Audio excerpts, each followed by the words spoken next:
মাদারীপুরে সরকারি বালু চুরি করে ট্রাকে পরিবহনের সময় ৫ জনকে আটক করেছে সেনাবাহিনী ও স্থানীয় পুলিশ। উপজেলা নির্বাহী কর্মকর্তা আব্দুল্লাহ আল মামুন জানান, শিবচরে আড়িয়াল খাঁ নদী খননের উত্তোলিত সরকারি বালু স্থানীয় একটি চক্র চুরি করছিল।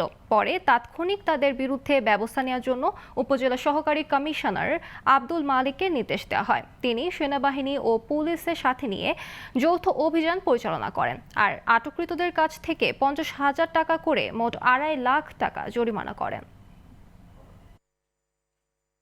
৫ জনকে বালু পরিবহন করার সময় তাদেরকে হাতে নাতে আটক করা হয় ভ্রাম্যমাণ আদালতের মাধ্যমে, এবং তাদেরকে আটক করে ভ্রাম্যমাণ আদালতের মাধ্যমে প্রত্যেক যে ট্রাক চালক আছে যারা বালু পরিবহন করছিল তাদেরকে প্রত্যেকজনকে ৫০,০০০ করে ২.৫ লক্ষ টাকা জরিমানা করা হয়েছে।